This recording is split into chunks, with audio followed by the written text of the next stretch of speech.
Sam Rayburn for KGBS 103.9 Sports Radio, along with my partners Josh Clark and Brian DeStoop.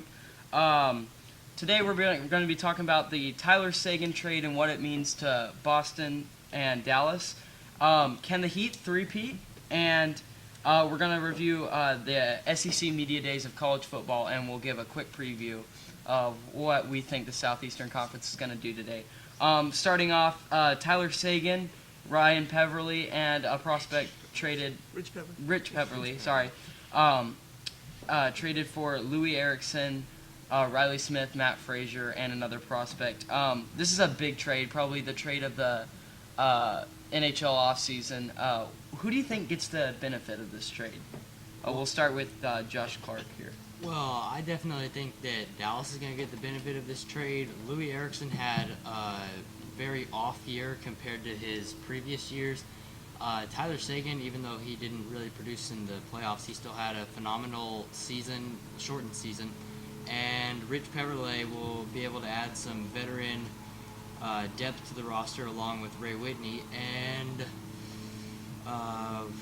just giving away a bunch of prospects for Dallas. So it's basically a great trade, and I can see Dallas going really far this year. I think I agree. Dallas got the benefit of the trade. I think the Bruins. Most people in Boston are happy about this. I think they did make a mistake in doing this. You should have gave Tyler Seguin one more year. He was a number 2 pick. He has so much skill in terms of his speed, with his hands, his shot, and some of the playmaking that he can make. And you saw a lot of that, not this past season, but the one before when he was an All-Star and he scored 29 goals. You saw a lot of potential there. He did take a step back. He does party a lot, but you got to give him at least another year, because I think he has the potential to be one of the 5-10 best players in the NHL. They did get some good stuff back, but what Tyler Seguin could be, that could hurt them later on. And the Dallas Stars have a great young player to go with their first line, to go with Jamie Benn. Now, no doubt about it that this is a big blockbuster trade. We're taking a caller here, Babatunde Smith from Boston. You're on 103.9 Sports Radio.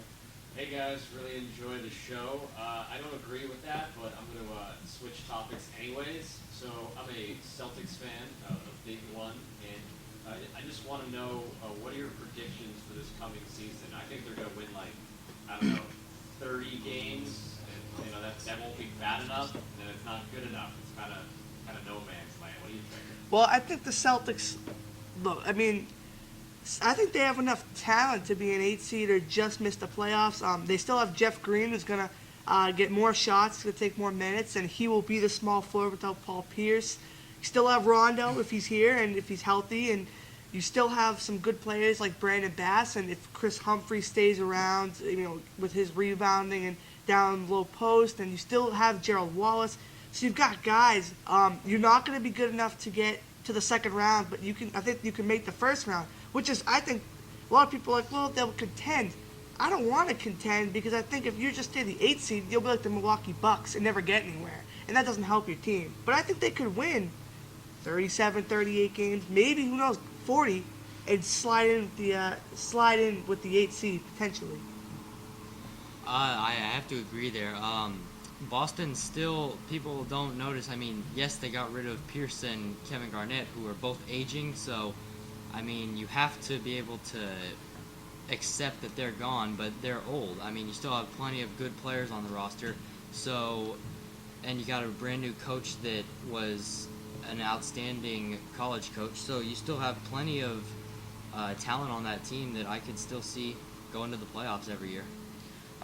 Moving on, college football, SEC Media Days wrapped up last week, and we learned a lot. There was a lot of, seemed like, reality show kind of drama with Manziel and McCarron. Okay, so based on what we saw at SEC Media Days, what do you think about A&M and Alabama coming up?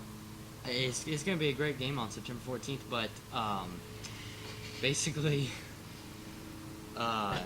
Manziel and AJ, it's starting to become a friendship that's breaking down fast. So it's just going to be a great game, but it's going to be a real tough season for the SEC. Well, quickly I want to go to this. I think Alabama's a better team than A&M. I think, though, that the SEC will once again have a team who wins the championship. They have a lot of depth.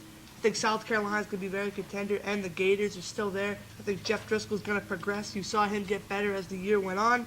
You have Alabama, Texas A&M, Georgia's around. There's a lot of talent in the SEC. I could see potentially someone knocking off Alabama.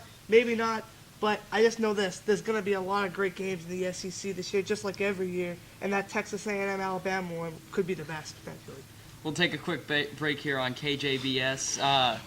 Call us 617-222-3333 after the break.